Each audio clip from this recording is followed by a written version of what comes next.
اعوذ باللہ من الشیطان الرجیم بسم اللہ الرحمن الرحیم ان الحمد للہ نحمده ونستعینه ونستغفره ونعوذ باللہ من شرور انفسنا ومن سیئات اعمالنا من يهده اللہ فلا مضل له ومن يضلل فلا هادی له واشهد ان لا الہ الا اللہ واشهد ان محمدا عبده ورسولہ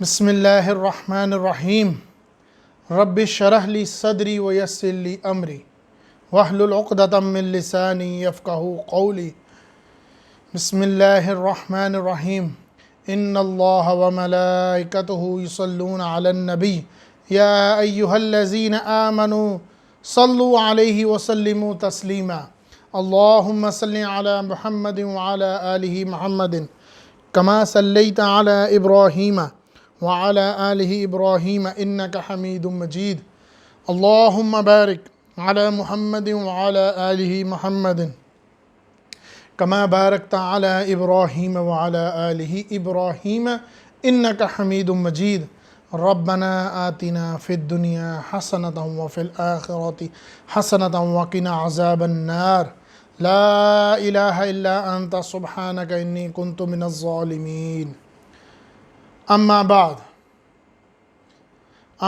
فإن الله خير الحديث كتاب الله وخير الهدى هدى محمد وشر الأمور محدثاتها وكل بدعة ضلالة۔ میرے بعد بے شک بہترین کلام حدیث اور اللہ تعالیٰ کی کتاب ہے، محمد صلی اللہ علیہ وسلم کا طریقہ کار زندگی ہے، اور دین میں بدعت وہ ہے جو خود سے نکالی جائے اور وہ انسان کو برائی کی طرف لے کے جاتی ہے، گمراہی کی طرف لے کے جاتی ہے۔ اما بعد، بسم اللہ الرحمن الرحیم، موضوع نمبر 12۔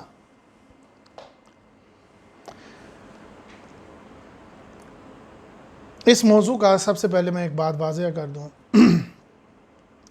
اس موضوع کا عنوان میری سمجھ میں نہیں تھا کہ میں کیا عنوان لکھوں۔ بہترین اللہ تعالیٰ کا کلام جو اس میں بیان کیا جائے گا، بہترین صورت، اور وہ تمام مسائل جس مسائل سے آج کل انسان دو چار ہے، چاہے وہ چھوٹا خاندان ہو، چھوٹے وسائل والا ہو، یا بہت بڑے وسائل والا کیوں نہ، تمام کے تمام لوگ آج کل کے دور میں، اس 2020 کے دور میں تمام کے تمام لوگ اسی جگہ سے گزرے۔ یہ وہی چیز ہے جس سے 1441 ہجری پہلے ہمارے نبی اس دور سے گزرے۔ تو مجھے عنوان کا نام نہیں آ رہا تھا، پر میں نے اپنی طرف سے کوشش کر کے 3 نام مختلف اس کے رکھے: آزمائش پہ صبر، نعمتوں کا حساب، اپنے رب پہ توکل۔ جبکہ صورت جو اس کے اندر میں بیان کروں گا، خوبصورت صورت، بہت ہی خوبصورت، اور تمام مسئلوں کا جواب۔ ویسے تو یہ 2 صورتیں اکثر ہمارے علماء کرام کے مطابق یہ ایک ہی صورت ہوتی ہے، ان کا موقف ہے، سورۃ والضحیٰ اور سورۃ الم نشرح، کیونکہ یہ ایک ہی گفتگو ہے، ایک ہی موضوع چل رہا ہے، اور تمام گفتگو سیدھی براہ راست نبی سے ہو رہی ہے۔ باقی گفتگو وحی کے ذریعے لوگوں تک پیغام تھا جو نبی پہنچاتے تھے، وہ بھی اللہ تعالیٰ سے براہ راست تھا، مگر یہاں پر گفتگو صرف نبی سے ہی ہو رہی ہے۔ تو اس موضوع کے اندر میں آپ کو اس موضوع کے اندر، یعنی موضوع نمبر 12 کے اندر، آج میں آپ کو سورۃ والضحیٰ کا صرف مطلب بتاؤں گا، الم نشرح کا نہیں۔ اس کے لیے میں اگلی دفعہ اس کا دوسرا حصہ رکھوں گا۔ اس کی وجہ یہ ہے کیونکہ میں نے اس کو دو طریقے سے عکس کیا اس صورت کو۔ پہلا تو اس کا پہلا حصہ میں وہ بیان کروں گا جس وجہ سے، جن حالات میں ہمارے نبی پہ یہ صورت نازل ہوئی، ان پر کیا کیفیت تھی، جس وجہ سے ہمارے رب نے ان سے یہ گفتگو کی، ویسی کیا ریزن تھی، اور ایک اس گفتگو کا دوسرا حصہ آج کے دور کے مطابق، اس بات کو آج کے دور کے مطابق کنیکٹ کروں گا، تاکہ ہم اس موضوع کو اس حساب سے بھی سمجھ سکیں کہ کیونکہ قرآن مجید کی کوئی بھی آیت ایک ہی دفعہ، ایک ہی وقت اور ایک ہی جگہ پر نازل نہیں ہوئی، ساری صورتیں یہ مختلف جگہوں پر مختلف ٹائم پہ صورتیں نا، مگر والضحیٰ واللیل اذا سجا اور الم نشرح یہ ایک ہی لگاتار اترنے والی وحییں تھیں جو ایک رفتار میں آئی اور ایک مکمل گفتگو تھی۔ تو اس وجہ سے میں اس موضوع میں دو دور کو لے کے چلوں گا، ایک وہ دور جس میں آپ ان کے حالات کو سمجھ سکیں اور پھر بعد میں اس کو کمپیئر کر سکیں آج کے حالات کے مطابق۔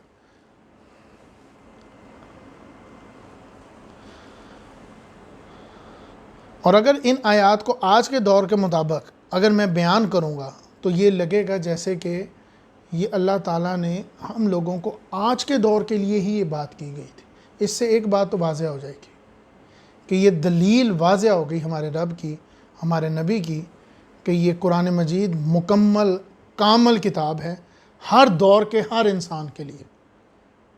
اگر جدیدی دور ہے، یہ علمی دور نہیں ہے، علمی دور گزر چکا ہے، وہ علمی دور تھا جب ہر ایک کے پاس علم لینے کے لیے جد و جہد کی جاتی تھی۔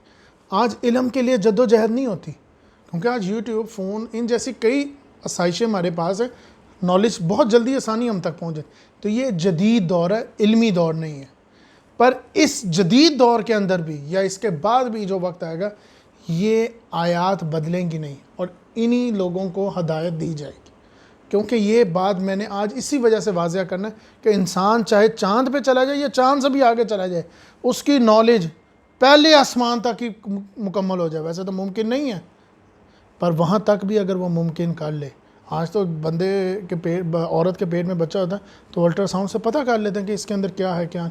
تو جس تیزی سے جدید دور اس کے پاس ہے، اس کے باوجود میں نے یہ بات آج بتانی ہے کہ وہ بھی انہی مسائل میں گم ہے جن میں مسائل میں ہمارے رب نے اپنے نبی کو اس مسائل میں سے گزارا اور ان کی اس میں وحی کے ذریعے بات کلیئر کی۔ تو یہی بات آج میں آپ کو بیان کروں گا۔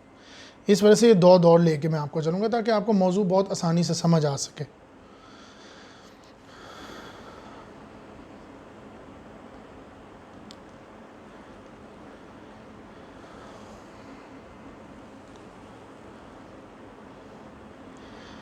ایک بات میں اور واضح کر دوں اب میں موضوع کو شروع کرنے سے پہلے، کہ آپ اس موضوع کی پہلی آیات کا ترجمہ کرنے سے پہلے میں آپ کو اس سے پہلے کے کچھ حالات یعنی کہ بیک گراؤنڈ بتانا چاہوں گا تاکہ آپ کو موضوع اور آیتوں کی سمجھ آنی شروع ہو جائے کہ بات ہو کیا رہی تھی۔ ہمارے نبی محمد صلی اللہ علیہ وسلم کے اوپر اقرأ بسم ربک الذی خلق علم الانسان من علق، یہ 5 آیات وقفہ با وقفہ نازل ہوئیں، جسے پہلی وحی کہا جاتا ہے یا دوسری وحی کہا جاتا ہے۔ یہ وحی کے بعد، یہ بخاری شریف سے علم حاصل ہوتا ہے، اس وحی کے بعد سورۃ العلق کی پہلی 5 آیات نازل ہونے کے بعد انہی احادیث میں یہ بات واضح ہوتی ہے کہ کچھ دیر کا وقفہ آ گیا۔ وہ کچھ دیر کا وقفہ سال، 2 سال یا 3 سال، مختلف علماء کے مطابق مختلف ٹائم ہے، مگر ایک وقت، خاص وقت کا وقفہ آ گیا، رک گیا۔ وہی بند نہیں ہو گئی، صحیح لفظ بولا جائے گا وقفہ، کچھ لوگ بند بھی بولتے ہیں، پر وقفہ آ گیا۔ تو انہی آیات کے اندر، اسی احادیث کے اندر بخاری شریف میں آتا ہے کہ ابو لہب کی بیوی آپ صلی اللہ علیہ وسلم کے پاس آئی اور کہنے لگی، اے محمد، تیرے شیطان نے، شیطان نعوذ باللہ حضرت جبرائیل کو یہاں پر کہا جا رہا ہے، تیرے شیطان نے تجھے چھوڑ تو نہیں دیا؟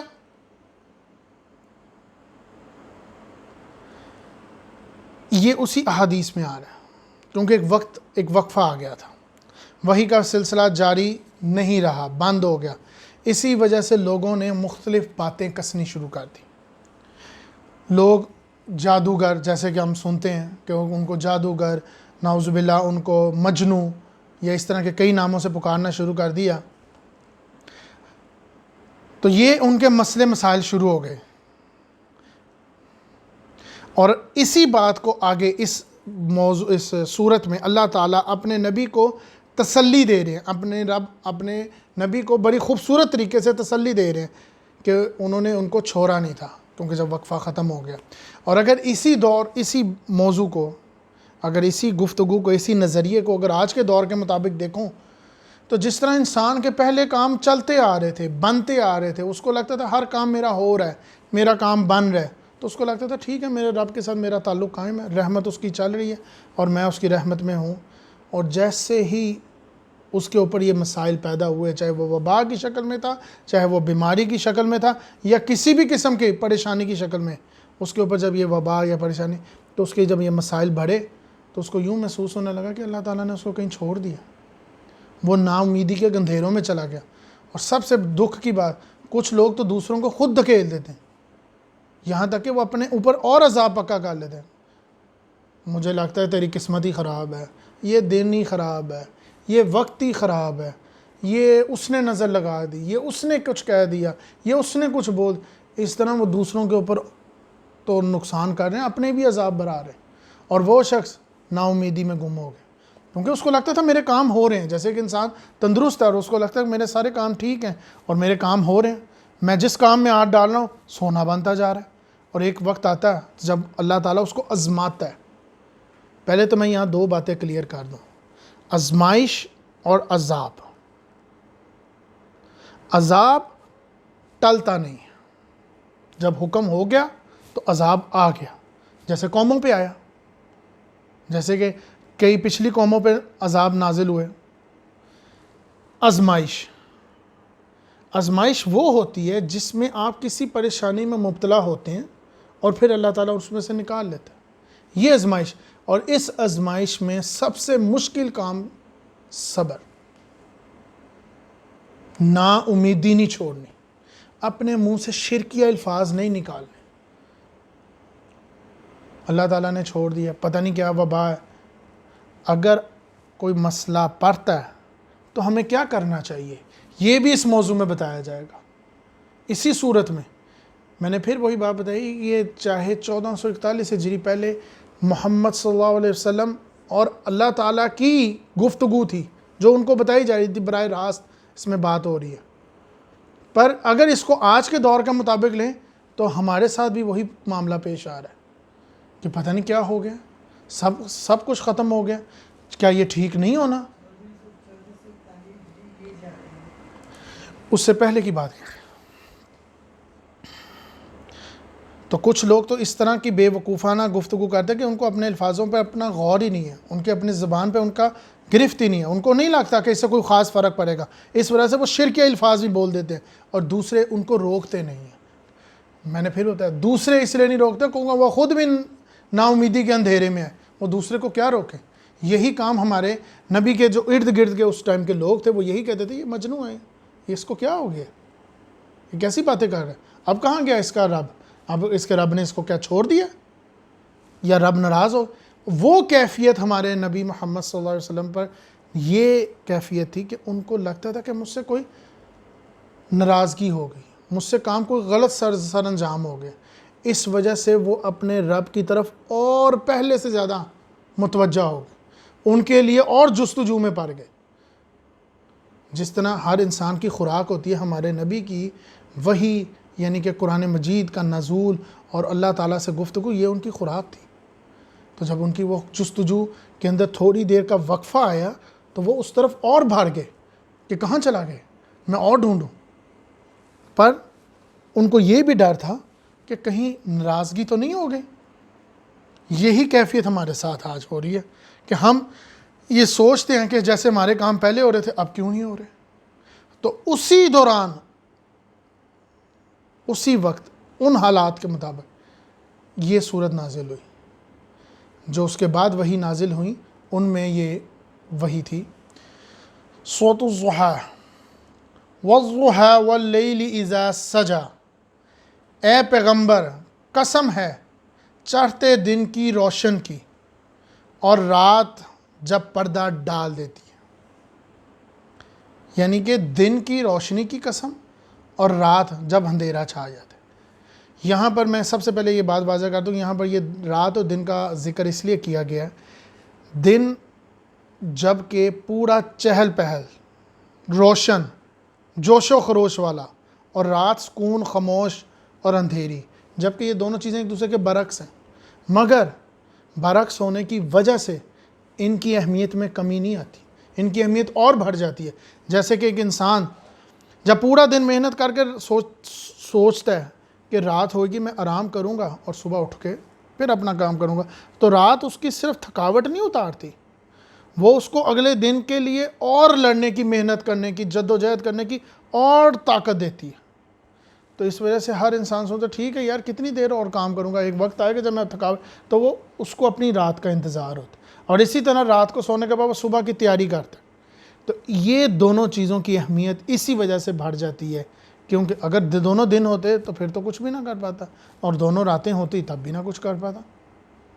جیسے قرآن مجید میں اللہ تعالیٰ نے فرمایا کہ اگر رات ہی رات ہوتی، تو اسی طرح یہ رات اور دن کا ذکر اس لیے کیا گیا ہے کیونکہ یہ دونوں چیزیں ایک دوسرے کے برعکس ہیں اور دونوں کی بہت اہمیت ہے.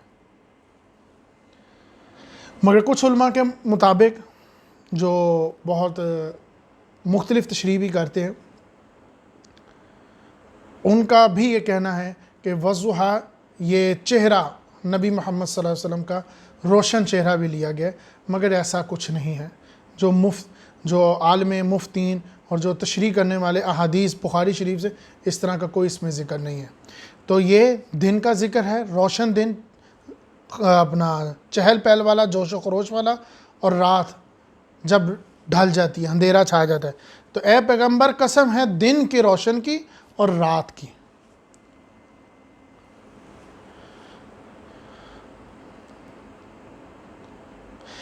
اسی طرح وحی کا آنا اور وحی کا رک جانا، یعنی کہ وقفہ آ جانا، دونوں چیزوں برعکس ہیں. جیسے دن اور رات میں جب تک اللہ تعالیٰ اپنی وحی بھیج رہے ہیں تمام کام ہو رہے ہیں. جیسے وقفہ آیا تو وہ وقفہ آنے کی وجہ کیا ہے؟ تاکہ نئی وحی آئے گی وہ تمہیں اور تر و تازہ کرے گی، تمہارا دین پہلے سے زیادہ اور تر و تازہ ہو جائے گا. جیسے کہ میں ہر انسان کو اکثر کہتا ہوں کہ اگر تم پہلے تندرست تھے پھر تم بیمار ہوئے تو ڈاکٹر کے پاس تم جاتے ہو، جو اس بیماری کا حل بتاتا ہے، وہ تمہیں کہتا ہے کہ یہ چیزوں کا احتیاط کرو گے تو تم بچ جاؤ گے. تو یہ ہے اس کا تندرستی، دن، وحی کا آنا. اب وہ پرابلم آئی، وہ پریشانی آئی، اب وہ اس نے حل نکالا، اب وہ رات، اب پہلے سے زیادہ چینجنگ. اب وہ اپنی زندگی میں وہ ان چیزوں سے اپنے آپ کو درست رکھے گا تو وہ پہلے سے زیادہ تندرست رہے گا اور کام کرتا رہے گا. تو ہمارے دین میں درستگی کیوں نہیں آتی؟ ہمارا دین پہلے بھی جس رفتار 210 کی سپیڈ پہ جا رہا تھا، 10 کی سپیڈ پہ جا رہا تھا، وہ بیماری اور پریشانی اور مسائل کے بعد پھر 10 کی سپیڈ پہ ہی رہتا. اس میں بدلاؤ کیوں نہیں آتا؟ کیوں؟ کیونکہ ہم نے طے کر چھوڑا ہے کہ 10 کی سپیڈ پہ اتنی نعمتیں ملنی تھی تو اس بیماری کے بعد اسی 10 کی سپیڈ پہ پھر اتنی ہی نعمتیں مل دیں گی. باقی جب ہم اس معاملے کو دنیاوی لحاظ سے دیکھتے ہیں تو ہم اس کو غلط سمجھتے ہیں. اور محنت، پہلے سے زیادہ محنت، یہ کہتے ہیں. تو جب دین کی بات آتی ہے تو جس رفتار سے دین پہلے چل رہا تھا اسی رفتار سے بعد میں بھی چلے گا، کوئی فرق نہیں. مگر یہاں پر میں یہ بات واضح کروں گا کہ ایسا نہیں تھا. یہ وحی کا وقفہ آنے کی وجہ سے نا امیدی جو ہمارے دلوں میں چھا گئی ہے، اس کے بعد ہم نے کیا کرنا ہے، اور نا امیدی میں ہمیں کیا کرنا چاہیے تھا. پہلی تو بات ہے نا امیدی تو غلط تھی، اور اسی بات سے ہم صرف یہاں تک رکتے نہیں ہیں. یہاں تک کہ کچھ لوگ اس وقت بھی یہ کہتے ہیں جن حالات میں یہ پریشانی، مجھے لگتا ہے یہ فلاں کی وجہ سے کام نہ ہوا، یا پھر یہ فلاں کی نظر لگ گئی، یا فلاں کی بد دعا لگ گئی۔ اصل میں ان لوگوں کا خود ایمان اتنا کمزور ہے، وہ دوسروں کو بھی اسی طرف دھکیلتے ہیں، بہانے ڈھونڈتے ہیں نا، شاید اس کی نظر لگ گئی، شاید ایسا کچھ ہو گیا۔ ایسا کچھ نہیں تھا، یہ یہاں پر بتاؤں گا۔ اصل میں وہ خود انسان ایمان سے ہٹ گیا ہے، بلکہ اپنے عذاب میں اضافہ کر رہا ہے۔ وہ بھی تو اسی کی بات سن رہے، ٹھیک ہے یار فلاں نے کہا ہوگا، اب اس کے دل میں بھی وہی آگے۔ اصل میں آج کل کے دور کے لوگوں کی نا امیدی ان کے ایمان کی کمزوری ہے جو ان کو نظر نہیں آتی۔ تو یہاں پر سورت کے پہلے حصے میں جو دن اور رات کا ذکر کیا، یہ بات میں نے آپ کو آج واضح کی ہے کہ یہ بھی وہی ہے کہ پہلے سے زیادہ چستی۔ آج میں نے اتنی دیر میں اتنا کام کیا، اگلے دن میں اتنی دیر میں اس سے زیادہ کام کروں گا۔ یہ رات اور دن کا یہاں ذکر ہے۔ ما ودعک ربک وما قلی، تمہارے پروردگار نے نہ تمہیں چھوڑا ہے اور نہ ہی وہ تم سے ناراض ہے۔ پہلے تو میں آپ کو اس دور کی بات کلیئر کر دوں کہ اس آیت میں اللہ تعالیٰ اپنے نبی محمد صلی اللہ علیہ وسلم بہت پیارے اور تسلی بخش الفاظ سے کہہ رہے، کیونکہ ان کو لگتا تھا کہ شاید اللہ تعالیٰ مجھ سے ناراض ہو گئے، تو وہ اس کی ناراضگی کی وجہ سے ان کو نا امیدی میں ہماری طرح چھوڑ نہیں گئے۔ وہ اللہ کے نبی ہیں اور انہوں نے واضح کی ہے کہ یہ ہے میری زندگی، اس طرح گزارنی، تو وہ اللہ کی طرف اور مائل ہو گئے۔ یہ ان کے دور کی پہلے میں بات کلیئر کر رہا ہوں۔ تو وہ اس بات کی وضاحت کر رہے ہیں کہ تیرے رب نے تجھے چھوڑا نہیں۔ آپ صلی اللہ علیہ وسلم نا امید نہ تھے، آپ صلی اللہ علیہ وسلم نا امید نہیں تھے، پر ان کو یہ لگتا تھا کہ اللہ تعالیٰ کہیں ناراض تو نہیں ہو گئے، اس کے لیے وہ جستجو میں اور لگ گئے۔ یہ غلط بات ہوگی، یہ لفظ بولنا میں غلط ہوگا کہ نبی محمد صلی اللہ علیہ وسلم نا امید ہو گئے تھے۔ نا امید نہیں تھے، ان کو یہ ڈر تھا کہ کہیں ناراض تو نہیں ہو گئے، میری کوئی ایسی خطا تو نہ ہو گئی۔ پر میں ایک بات واضح کر دوں کہ اللہ تعالیٰ اس بات کی گواہی دیتے ہیں کہ نبی محمد صلی اللہ علیہ وسلم کی پہلے کی زندگی، یعنی کہ نبوت سے پہلے کی اور نبوت کے بعد کی زندگی ہمارے لیے نمونہ ہے۔ وہ نا امید نہیں تھے، کیونکہ کچھ لوگوں کا اس میں یہ بھی سوچنا ہے۔ تو تمہارے پروردگار نے نہ تمہیں چھوڑا ہے اور نہ ہی وہ تم سے ناراض ہوا ہے۔ اور اگر اسی نظریے کو اگر میں آج کے دور کے مطابق لوں تو میں ان تمام لوگوں سے جو نا امیدی کے اندھیروں میں ہیں اور اس کے ساتھ ساتھ بد زبانی، بد اخلاقی اور بری سوچ کے معاملے میں گھس پڑے ہیں نا امیدی کی وجہ سے، کیونکہ ظاہر سی بات ہے جب بندے کا کام نہیں ہوتا تو تھوڑا سا سخت مزاج ہو جاتا ہے، بد زبانی ہو جاتا ہے، اور آگے سے کوئی پوچھے تو کیا ہوا ہے تو کہتا ہے یار میرا یہ کام نہیں ہوا، بس اس وجہ سے میں شاید ہائپر ہو گیا۔ پر میں ان کے لیے، یہ نفسیاتی معاملے کے لیے ان کو یہ آیت پیش کرتا ہوں کہ تمہارا رب تم سے ناراض نہیں ہے، اس نے تمہیں نہیں چھوڑا، اصل میں تم نے اپنے اوپر ظلم کاٹ بیٹھے۔ جیسے کہ میں کئی علماء کرام سے یہ بات واضح طور پر اس صورت کے مطابق واضح ہوتی ہے کہ انسان کے اوپر 20% آزمائش آتی، 100 میں سے 20% آزمائش رب ڈالتا ہے، باقی تمام 80% آزمائش انسان اپنے اوپر حاوی کر لیتا ہے، اپنے اوپر خود ان پہ اضافہ کر لیتا ہے۔ کس وجہ سے؟ صبر کا دامن چھوڑ دیتا ہے۔ اگر وہ صبر کا دامن ہاتھ میں رکھتا، پریشانی میں اللہ کی طرف اور مائل ہوتا، اور پھر جب پریشانی سے نکالا جاتا وہ اللہ کی طرف اتنا ہی مائل ہوتا۔ جس رفتار پہ جا رہا تھا خراب ہوا، پھر اس نے اپنی رفتار ٹھیک کی اور پھر وہ اسی رفتار پہ جاتا، وہ واپس آ گیا۔ اس نے اپنے 80% اپنے اوپر خود آزمائش ڈال دی۔ کس وجہ سے؟ شرکیہ سوچ کی وجہ سے۔ یہ اس نے تو نہیں کر دیا، ایک انسان بدگمان تو تھا، نا امیدی کے اندھیرے میں آیا تو دوسرے نے اس کو شرکیہ الفاظ اختیار کرا دی، فلاں کی وجہ سے یہ ہوا ہے، اس نے نظر لگا دی، یا اس کی وجہ سے یہ ہوا ہے۔ اس کو یہ نہ نظر آیا کہ جو میں یہ نماز پڑھ رہا ہوں کہیں اس میں الفاظ تو نہیں غلط اختیار کر گیا، کیا الف اور عین کو مکس کر کے ترجمہ تو نہیں میں بدل بیٹھا، مگر نہیں، وہ صرف اس 20% کے اوپر 80% یہ سوچ ڈالتا تھا میں نے تو کبھی ایسے پڑھا نہیں، اس وجہ سے میں کیوں اپنے آپ کو درست کروں؟ درستگی ہمارے نبی کی زندگی کو دیکھو، نبی محمد صلی اللہ علیہ وسلم کی زندگی کو دیکھو کہ 40 سال کی عمر میں درستگی شروع ہوئی تھی۔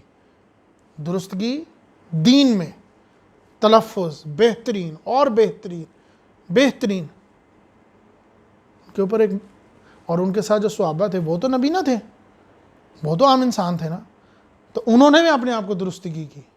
ہم تو کہتے ہیں نا نبی ہے جی وہ تو اپنے آپ کو کرے گا ہی کرے گا، تو پھر آپ اشرف مخلوقات ہو، تم میں سے ہی تو ہم نے نبی کو پیدا کیا، قرآن مجید کی آیت ہے، اور تم شکر ادا کرو کہ تم اللہ تعالیٰ کے وہ چنا ہوئے بندے ہو، ورنہ تو تم کوئی کافر کے گھر پیدا ہو جاتے۔ تمہیں اللہ تعالیٰ نے نبی کی امت میں سے پیدا کیا، مسلمان پیدا کیا، اور مسلمان گھر میں تم نے آنکھ کھولی تو تم نے مسلمان ہونے کے ناطے اس کا کتنا فرض ادا کیا؟ بس 5 وقت نماز، وہ بھی اس رفتار سے کہ اگر میں پورے دن کو 24 گھنٹے میں لے لوں تو میں گن کے، فرض نماز کی بات کر رہا ہوں، 17 فرض نماز، 2 فجر، ظہر، عصر، مغرب، عشاء، میں 17 رکعت کی بات کر رہا ہوں، تو یہ آدھا گھنٹہ بھی نہ ہو، میں فرض نماز کی بات کر رہا ہوں۔ تو انسان کے 24 گھنٹے میں آدھا گھنٹہ نمازوں کے لیے، دفتر کے لیے 8 گھنٹے، سونے کے لیے 8 گھنٹے، کھانے کے لیے 4 گھنٹے، 3 گھنٹے، اپنی آرام اور سکون کے لیے باقی سارا وقت۔ تو دین کے لیے کتنے ہیں؟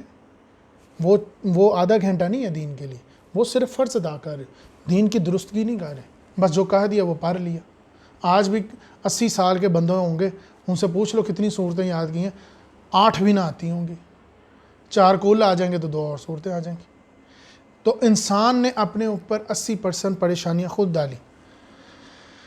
یہاں میں ایک اور بات واضح کروں گا کہ آج کل کے دور کے لوگ جو اپنے گناہوں اور نا امیدی منہ تک ڈوبے ہوئے ہیں، ان کے لیے یہ صورت آج بھی وہی کام کر رہی ہے، اور قیامت تک یہی کام کرے گی کہ تمہارے رب نے تمہیں نہیں چھوڑا، تم سے ناراض نہیں ہے، وہ تمہارا انتظار کر رہا ہے، اور اتنے ہی پیار سے تمہیں کہہ رہا ہے کہ تیرے رب نے تجھے نہیں چھوڑا، اور قیامت والے دن یہ تمہیں کہیں گے کہ تیرے رب نے تجھے نہیں چھوڑا۔ ہاں جب تجھے آزمایا گیا تو تو نے کیا کیا؟ بس ایک دفعہ اپنے گناہوں کی توبہ کرو اور اپنے قبلے کو درست کرو اور میری آزمائش پہ صبر کرو۔ ان اللہ مع الصابرین، یہ تو ہمیں پتہ، تو ان اللہ مع الصابرین جب ہمیں پتہ ہے تو صبر کیوں نہیں کرتے؟ کیوں شرکیہ الفاظ بولتے ہیں؟ کیوں غیبتوں کے کندھوں پہ بندوق رکھ کے اپنے کانوں میں سیسا پلائی بھار رہے ہو؟ اپنے وسائل کو کیوں بھرا رہے ہو جس سے تمہارے پیٹ میں دوزخ کی آگ بڑھے؟ کیوں نرم دل نہیں آتے؟ جب تم اللہ کے آگے اپنے گناہوں کو ٹرے میں رکھ کے لے کے جاؤ گے تو اللہ تعالیٰ سے کس چیز کی امید کرو گے؟ معافی کی۔ تو جب ایک شخص سے تم سے غلطی ہو جاتی ہے تو تم اس پہ کیا کرتے ہو؟ پکڑ، اور سخت پکڑ، اتنی سخت پکڑ کہ اس کی گچی بند ہو جائے، تو اس کو بھی آزاد کرو، پرندوں کی طرح اس کی بھی پریشانی کو کھول دو۔ ٹھیک ہے تیرے سے غلطی ہوئی ہے، تو جان، تیرا رب جانے، میں تجھے معاف کرتا ہوں، اور اپنے رب کے آگے گرا گزاری کرو کہ میں نے اس کو معاف کیا تیری خاطر۔ ہم یہاں پر پکڑ کر لیتے ہیں اصول، ہمارے زندگی کے اصول، ہمارے ماں باپ کے اصول، ہمارے خاندان کے اصول، ہماری ریاست کے رسول، ہماری قوم کے اصول بن جاتے ہیں۔ ایسا نہیں ہے، یہی بات ہے تمہیں رب نے کہا کہ اے نبی قسم ہے مجھے دن کی اور رات کی، میں نے تجھے تنہا نہیں چھوڑا، نہ میں تجھ سے ناراض ہوں۔ اور اسی طرح اللہ تعالیٰ فرماتے ہیں کہ اے بندے میں تجھ سے ناراض نہیں۔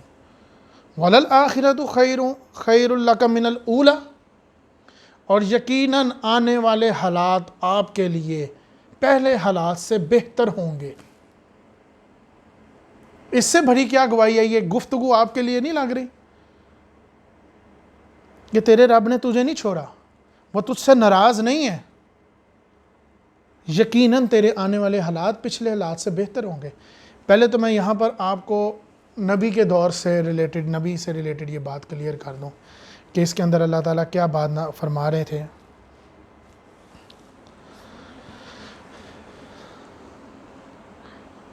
جب اگلی وحی نازل ہوئی تو وہ پچھلی وحی سے بہتر، یعنی کہ ان کو تندرست کرنے کے لیے تھی، وہ پہلے سے اچھی تھی، وہ پہلے کا دور ان اگلے دور سے بہتر تھا۔ جیسے کہ ہمارے نبی کا جو پچھلا دور تھا، اس دور میں ہزار یا لاکھوں کی تعداد میں امتی تھے، آج کروڑوں اور اربوں کے حساب سے امتی ہیں۔ آج انسان کو جن اللہ تعالیٰ نے اپنے نبی کو جن خوبصورت نعمتوں سے نوازا ہے، یہ حدیثیں بعد میں نازل ہوئیں کہ اے نبی، آپ پر میں یعنی کہ رب اور میرے فرشتے آپ پر درود بھیجتے ہیں، درود و سلام بھیجتے ہیں۔ ہم تو درود بھیج رہے ہیں، ہم تو کہہ رہے ہیں اللہم صلی علی محمد، اے نبی، اے ہمارے رب ہمارے نبی اور ان کی آل پر۔ جو اللہ تعالیٰ خود بھیج رہا ہوگا وہ تو نہیں کہے گا نا اللہم صلی علی محمد۔ تو اللہ تعالیٰ نے آپ کی زندگی پچھلی یعنی کہ اس بات میں واضح کی ہے کہ آپ کے اگلے حالات پچھلے حالات سے بہتر ہوں گے۔ بے شک آپ کے اگلے حالات آج سے بہتر ہیں۔ ایک وہ دور تھا جس دور میں وہ مشکل میں تھے، آج وہ کہاں پر بیٹھے ہیں؟ جنت و فردوس میں۔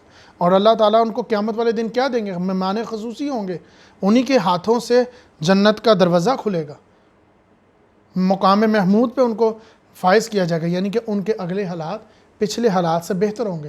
اور یہی بات اگر میں آج کے دور کے مطابق کروں، ان لوگوں کے لیے، آج کل کے دور کے لوگوں کے لیے جو نا امیدی میں ڈوبے ہوئے ہیں، کئی بیماریوں کا نام لے کے نا امیدی میں گمے ہیں، ان کے لیے یہی ہے کہ تمہارے رب نے تمہیں تنہا نہیں چھوڑا، بے شک تمہارے پچھلے حالات اگلے حالات سے بہتر ہوں گے۔ آج ہمارے دور کو دیکھ لو، اگر ہم لاکھوں کلومیٹر کا سفر پہلے مہینوں میں کرتے تھے، آج گھنٹوں میں ہوتا ہے۔ اور اسی طرح آج جن وسائل میں ہم زندہ ہیں، جن اللہ تعالیٰ نے جو مسائل آج ہمیں جو چیزیں دی ہیں، آج اس میں ہم بہت آگے ہیں۔ ہمارے لیے اتنی آسانیاں پیدا کی ہیں کہ ہمارے لیے ہر مشکل آسان کر دی ہے۔ پہلے تو لوگوں کو دین کی باتیں سننے کے لیے دور دور جانا پڑتا تھا، آج تو آپ کے ہاتھوں میں آپ کی بخاری ہے۔ پر دکھ کی بات ہے آج بھی اس کو کوئی پڑھ نہیں پا رہا، اتنا نزدیک آ کے بھی نہیں کوئی پڑھ پا۔ یہاں میں مثال ایک ایسے شخص کی دوں گا، جب وہ جوان اور تندرست تھا تو اس وقت اپنے رب کو بھلا بیٹھا ہوا تھا۔ جب وہ کسی پریشانی یا بیماری یا کسی وبا کے میں مبتلا ہوا، یہاں تک کہ اس کو اپنی موت نے ڈرا چھوڑا، تب اس کے رشتہ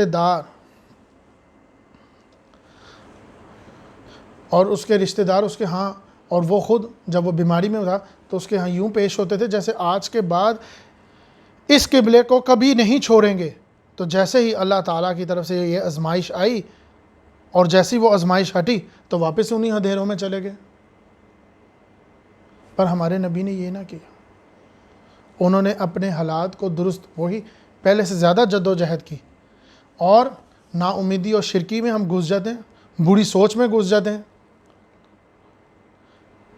اور اللہ تعالیٰ ان جیسے لوگوں کو دوبارہ وہی وقت یاد دلاتا ہے کہ میں نے کس طرح تمہیں اس مشکل سے نکالا تھا، یاد کرو، ان حالات میں سے نکالا تھا جب تمہاری مدد کرنے کوئی نہ آیا تھا، اور آپ تو میرے ساتھ کسی اور کو شریک ٹھہراتے ہو۔ شریک ٹھہرانا نعوذ باللہ صرف یہ نہیں ہے کہ اللہ کے سوا کوئی بھی معبود کا نام لے لینا، یہ صرف شرک کا مطلب ہمیں یہی لگتا ہے۔ جب شرک کا لفظ ہم بولتے ہیں تو ہمارے ذہن میں سب سے پہلے یہی بات آتی ہے، شرک کیا ہے؟ اللہ کے علاوہ کسی اور کو معبود ٹھہرانا، مگر حقیقت یہ نہیں ہے۔ اور اسی طرح اللہ تعالیٰ پہ جھوٹ باندھنا نعوذ باللہ یہ نہیں ہے کہ اللہ معافی دے کہ ہم اللہ تعالیٰ کو جھوٹا کہتے ہیں۔ اصل میں جھوٹ باندھنا اور شرک ہماری زبان میں جو اتنا سخت لفظ ہے وہ ایسا نہیں ہے۔ جھوٹ باندھنا، اپنے نفس کو آگے لانا، یہ جھوٹ باندھنا ہے، جبکہ رب نے کہا ہے کہ یہ ایسے ہوگا اگر تم ایسے نہیں کرو گے، تو وہ کہتا ٹھیک ہے کوئی بات نہیں، اور پھر بھی اس کے بعد اپنے معاملات کو چلاتا رہے، اس میں کوئی فرق نہ ڈالے، کوئی تبدیلی نہ کرے، اور پھر اللہ تعالیٰ نے تمہیں دوبارہ معاف کر دینا۔ کیوں؟ تم معافی مانگو، توبہ کرو، کیونکہ تم معافی مانگتے رہو تب تک جب تک تم مان نہیں رہے، آخری سانس تک معافی مانگو، آسمان تک اپنے گناہوں کو بھال لو، پھر معافی مانگو، اللہ معاف کر دے گا اور تمہاری مشکل کو آسان کر دے گا۔ صرف یہی سوچ تم اپنے قبلے کو درست کر لو، پر افسوس ایسا نہیں ہو سکتا۔ آپ اپنا قبلہ درست نہیں کرو گے، آپ ویسے ہی رہو گے۔ اور اگر انہی آیات کو آج کے دور کے مطابق اور مزید واضح طور پر دیکھوں تو اللہ تعالیٰ نے جن نعمتوں اور جن آسائشوں سے ہمیں نوازا ہے، کیا وہ چیزیں ہمارے پاس پہلے موجود تھیں؟ کیا ہم وہ وقت بھلا گئے ہیں جب ہم پر فلاں پریشانی تھی؟ سوچ تو، وہ فلاں پریشانی تھی، وہ جو بھی تھی، وہ فلاں پریشانی تھی، اور تم موت کے نزدیک آ پہنچے تھے، پھر رب نے تمہاری دعا سنی اور تمہارے معاملات کو درست کیا اور تمہارے لیے آسانی پیدا کی، اور ہم نے تمہاری پکار سنی اور تمہیں نا امیدی کے اندھیرے سے نکالا۔ اور اس کے بدلے ہم نے کیا کیا؟ کیا کیا ہم نے اس کے بدلے؟ وہ اپنی تمام پریشانیاں یاد کرو، وہ ایک دفعہ وقت یاد کرو جب تمہارے ارد گرد کچھ نہ تھا، یہی سوچتے تھے یہ کیسے ہوگا، پر اللہ تعالیٰ نے تمہیں ایسے کر کے نکالا ہے، تمہاری پکار سنی، پھر تم نے اس کے بدلے کیا کیا؟ پھر اپنے رب کو دوبارہ ویسے ہی چھوڑ دیا اور ان آیتوں کو جھٹلا دیا۔ تمہیں کچھ نظر نہ آیا؟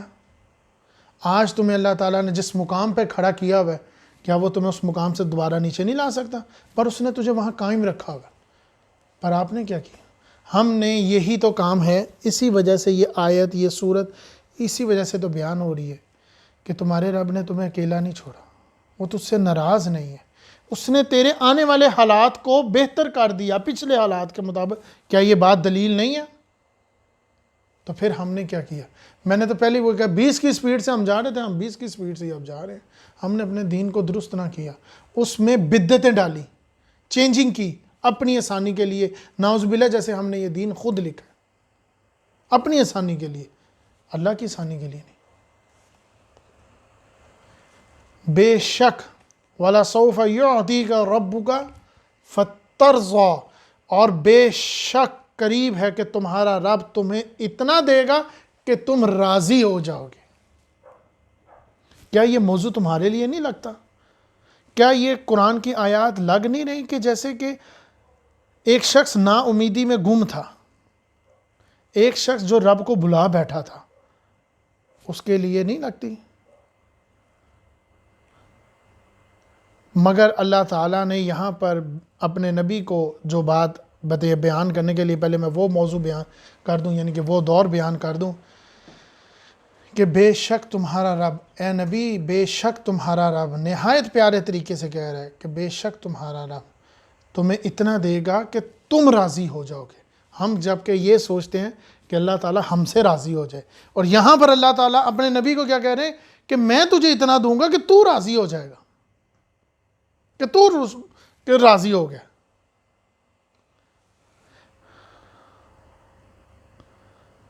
یہاں میں آپ کو ایک واضح دلیل کے ساتھ بات بیان کرنا چاہوں گا کہ جب ہم لوگ نا امیدی میں گم ہوتے ہیں تو کیا ہمارے حالات ہوتے ہیں، یہ میں آپ کو بیان کر چکا ہوں کہ ہم نا امیدی میں ہونے کے بعد، یعنی کہ جیسی آزمائش آتی ہے تو نا امیدی میں ڈوبتے ہیں، جیسے ہی نا امیدی میں ڈوبتے ہیں تو ہم شرکیہ الفاظ بولنے لگ پڑے، بدگمانی، بد زبانی، بد اخلاقی، بری سوچ میں گم ہو جاتے ہیں۔ پر نبی نے کیا کیا تھا، یہ میں بیان کرتا ہوں، یہ میں آپ کو حدیث کے ساتھ، دلیل کے ساتھ بیان کرتا ہوں کہ بے شک رب تمہیں اتنا دے گا کہ اے نبی تم راضی ہو جاؤ گے۔ اب نبی کی رضامندی کیا تھی، ذرا سنو۔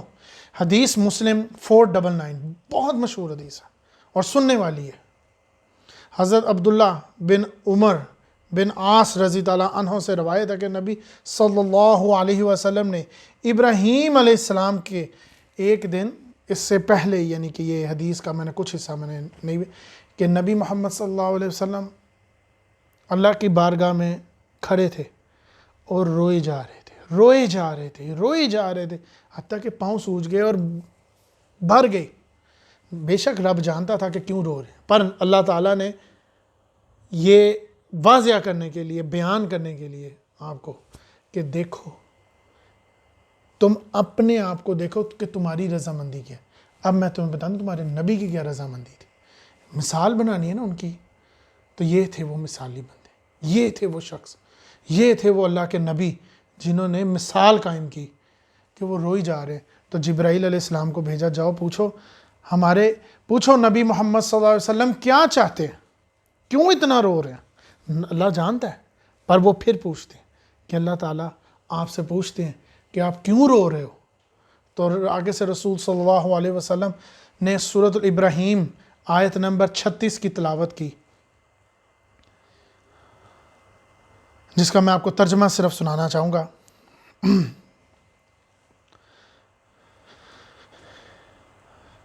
پروردگار ان باتوں نے بہت سے لوگوں کو گمراہ کر دیا، بتوں نے۔ پروردگار یعنی کہ نبی محمد صلی اللہ علیہ وسلم ابراہیم علیہ السلام، سورۃ ابراہیم کی آیت نمبر 36 بیان کر پڑھ کے بتایا جبرائیل علیہ السلام کو کہ حضرت ابراہیم علیہ السلام یہ کہتے تھے کہ پروردگار بہت سے لوگوں کو ان باتوں نے گمراہ کر دیا، جو میری طرف مائل تھے وہ میرے ہیں، جو گمراہ ہیں ان کو تو جان، تیرا رب جانے۔ اور اسی طرح حضرت عیسیٰ علیہ السلام کی، حضرت عیسیٰ علیہ السلام کی آگے سورۃ المائدہ آیت نمبر 118 وہ بھی پڑھ کے بتا دیں۔ اور اسی طرح اگر تو انہیں عذاب دے تو وہ تیرے بندے ہیں، اور اگر تو انہیں معاف کر دے تو بلا شبہ تو حکمت والا ہے، معاف کرنے والا ہے۔ یعنی کہ جبرائیل علیہ السلام حاضر ہوئے، کھڑے ہوئے، تشریف لائے، پوچھا کہ اے اللہ کے نبی، اللہ تعالیٰ آپ کو سلام پیش کرتے ہیں، اے نبی اللہ آپ کو سلام پیش کرتے ہیں، آپ کیوں اتنا رو رہے ہیں؟ تو انہوں نے یہ دو آیتیں، ایک سورۃ الابراہیم کی آیت نمبر 36 اور سورۃ المائدہ کی آیت نمبر 118، کہ جب ابراہیم تھے تو وہ یہ کہتے تھے کہ بہت سے لوگوں کو ان باتوں نے گمراہ کر دیا، جب تک میں زندہ تھا تو میرے راہ پہ جو چل رہے تھے وہ میرے بندے تھے، اب تو جانو، تیرا ان کا کام جانے۔ اور حضرت عیسیٰ علیہ السلام کی یہ والی جو ان کے متعلق آیت نازل ہوئی، اگر تو انہیں عذاب دے تو وہ تیرے بندے ہیں، اور اگر تو انہیں معاف کر دے تو بلا شبہ تو معاف کرنے والا ہے، حاکم ہے، کی تلاوت کر کے کہا۔ تو آگے سے فرماتے ہیں، اے میرے رب، ہائے میری امت، ہائے میری امت، ہائے میری امت، اور روتے رہے۔ اللہ تعالیٰ نے حکم دیا، اے جبرائیل محمد صلی اللہ علیہ وسلم کے پاس جاؤ، جبکہ تمہارا رب زیادہ جاننے والا ہے، ان سے پوچھو کہ وہ کیا بات کر رہے ہیں۔ جبرائیل علیہ السلام آپ کے پاس آئے اور وجہ پوچھی تو رسول صلی اللہ علیہ وسلم نے جو بات کہی تھی وہی بتائی، جو وہی آیتیں پڑھ رہے تھے کہ ابراہیم یہ کہتے تھے، حضرت عیسیٰ یہ کہتے تھے، پر میں تو یہ کہتا ہوں کہ ہائے میری امت، کیونکہ وہ جانتے تھے یہ معاملہ بڑا سخت ہے، وہ جانتے تھے یہ معاملہ بڑا سخت ہے۔ اور ان کے پاس جاؤ تو رسول صلی اللہ علیہ وسلم نے جو بات کہی وہی بات آگے بیان کر دی، جبکہ وہ اللہ تعالیٰ اس بات کو زیادہ اچھی طرح جانتے تھے، اس پر اللہ تعالیٰ نے فرمایا، اے جبرائیل محمد صلی اللہ علیہ وسلم پاس جاؤ اور کہو کہ ہم آپ کی امت کے بارے میں آپ کو راضی کر دیں گے اور ہم آپ کو تکلیف نہ دیں گے۔ یہ وہ حدیث تھی۔ تو ہماری رضامندی تب کیا ہوتی ہے؟ جب ہم نا امیدی میں ڈوب جاتے ہیں۔ جب ہمارے نبی کے اوپر وحی کا وقفہ ہوا تو ان کو لگا کہ رب ناراض ہو گیا، تو وہ اللہ کی جستجو میں اور لگ گئے، تو اللہ تعالیٰ نے وحی نازل فرمائی کہ دن ہے، قسم ہے مجھے دن کی، رات کی، اللہ تعالیٰ نے، آپ کے رب نے آپ کو چھوڑا نہیں، نہ وہ آپ سے ناراض ہوا ہے، وہ بے شک آپ کو پہلے سے زیادہ دے گا، آپ کے پچھلے حالات سے اگلے حالات بہتر ہوں گے، اگلی وحیاں جو آپ پہ نازل ہوں گی وہ آپ کے اوپر رحمتیں آئیں گی، اور اگر بلا شبہ کہ ہم آپ کو پہلے سے زیادہ بہتر دیں گے، آپ کو اتنا دیں گے کہ آپ راضی ہو جائیں گے۔ تو اللہ تعالیٰ نے ان سے ان کی رضامندی پوچھی، تو کیا رضامندی تھی؟ تو انہوں نے حضرت ابراہیم کی دعا پڑھی، انہوں نے کہا یہ ابراہیم نے کہا تھا کہ میرے بندے ہیں جی جو میرے ساتھ ہے، باقی تو آپ جانا ان کا کام۔ حضرت عیسیٰ نے تو یہ کہا تھا، پر میں کہتا ہوں نہیں، میری امت، کیونکہ وہ جانتے تھے۔ کیونکہ یہاں میں ایک حدیث بیان کروں گا، اس سے صرف چھوٹا سا موضوع بیان کرنا چاہوں گا جو بہت ضروری ہے۔ حضرت محمد صلی اللہ علیہ وسلم اپنی بیویوں کے ساتھ 1 مہینہ ناراض ہو گئے، جس کو ایلا بھی کہا جاتا ہے۔ تو وہ اپنے گھر کی چھت پر بیٹھتے تھے، یعنی کہ وہیں رہتے تھے۔ ایک پانی کا مٹکا اور چٹائی، یہ ان کی سمجھ لو جائیداد تھی۔ تو حضرت عمر رضی اللہ عنہ تشریف لائے تو دیکھا کہ انہوں نے یہاں تک کپڑے پہنے تھے، یعنی کہ جسم کے اوپر چادر نہ تھی، تو جسم کے اس جگہ چٹائی کے نشان تھے۔ تو رونے لگے، حضرت عمر رضی اللہ عنہ نے رونے لگے۔ یہ مسلم شریف کی حدیث ہے۔ کہا یا رسول اللہ، کیسر اور کسرا دنیا کے مزے لوٹ رہے ہیں اور آپ تو اللہ کے نبی ہیں۔ تو آپ صلی اللہ علیہ وسلم نے سخت غصے میں آ کے کہا کہ اے عمر، مجھے لگتا ہے تیرے اوپر ابھی بھی دنیا کی یہ راز نہیں کھلا، یہ دنیا کا راز ابھی تک تیرے اوپر نہیں کھلا۔ تو نہیں چاہتا کہ کیسے و کس طرح دنیا کے مزے لوٹے اور ہم آخرت کی شفاعت حاصل کریں؟ مجھے یہ ڈر نہیں ہے، یہ نبی محمد صلی اللہ علیہ وسلم کی وہی حدیث ہے کہ مجھے یہ ڈر نہیں ہے کہ میرے بعد تم دین کو چھوڑ دو گے، مجھے یہ ڈر نہیں ہے۔ مجھے تو یہ ڈر ہے کہ میرے بعد اللہ تعالیٰ تمہارے اوپر یہ دنیا کے خزانے کھول دے گا اور تم اس کی وجہ سے ایک دوسرے کو قتل کرو گے اور برباد ہو جاؤ گے، جیسے پہلے قومیں ہوئی تھی۔ تو یہی ہو رہا ہے۔ آج جتنے وسائل بھر رہے ہیں، سب سے پہلے تو دوسرے کو حقارت سے دیکھا جاتا ہے۔ آج جتنے وسائل بھر رہے ہیں، دوسرے کو نیچا دیکھا جاتا ہے، دوسرے کو دبایا جاتا ہے، اپنے وسائل کو اوپر آ کے اپنا سٹیٹس قائم کیا جاتا ہے۔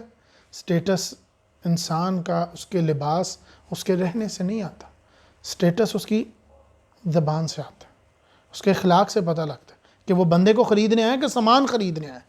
اور یہاں میں اس کی آیت کے برعکس ایک اور آیت بیان کر دوں، سورۃ الفرقان کی آیت نمبر 30، وقال الرسول یا ربی ان قومی، اور رسول صلی اللہ علیہ وسلم کہیں گے اے میرے رب، میری اس قوم نے تخذوا ھذا القرآن مہجورا، بے شک میری امت نے اس قرآن کو چھوڑ دیا، میرے جانے کے بعد میرے اس قرآن کو پیچھے پھینک دیا۔ یہ آپ کی شکایت بھی لگے گی، یہ ہم لوگوں کی شکایت لگے گی۔ ایک طرف جب وہ کھڑے ہو کے یہ دعا مانگ رہے ہیں، اپنی رضامندی منگا رہے ہیں، بے شک اللہ تعالیٰ ان کو قیامت والے دن مقام محمود پہ پہنچائے گا۔ جو ہم اذان کے بعد اکثر دعا سنتے ہیں، وہی ہے مقام محمود پہ پہنچنے کی۔ تو دوسرے برعکس یہ بھی میں آپ کو بتا دوں، یہ ہونا معاملہ ہمارے ساتھ، کیونکہ وہ جانتے ہیں کہ معاملہ کوئی معمولی معاملہ نہیں، بڑا سخت معاملہ ہے۔ اور ان آیات کو اگر آج کے دور کے مطابق دیکھوں تو وہ لوگ جنہوں نے اپنے رب کو بھلا دیا ہے اور اس کے احکامات کو اپنے نفس کے آگے، اپنے نفس کو آگے کر کے اس کے احکامات کو پیچھے کر دیا ہے، آج بھی اللہ تعالیٰ ان کو یہی پیار سے، محبت سے یہی فرما رہا ہے کہ ایک دفعہ تم مجھے پکارو، میں تمہارے تمام گناہوں کو معاف کر دوں گا۔ تم اپنے قبلے کو درست کرو، میرے دین میں ویسے عمل کرو جیسے محمد صلی اللہ علیہ وسلم نے کر کے دکھایا۔ بدعت مت پیدا کرنا، خود پڑھ کے، خود جد و جہد کر کے، خود علم حاصل کر کے، بے شک تمہارے سارے گناہ رب معاف کر دے گا، تمہارے راستے آسان کر دوں گا، اور میں تجھ پہ اپنی رحمتیں نازل فرماؤں گا، اتنا عطا فرماؤں گا، اتنا عطا فرماؤں گا کہ کوئی کمی نہ رہے گی، دین اور دنیا کی، آخرت کی تمام نعمتیں دوں گا۔ کیوں؟ وہی والی بات کہ تیرے رب نے تجھے نہیں چھوڑا، تو رب کو چھوڑ بیٹھے۔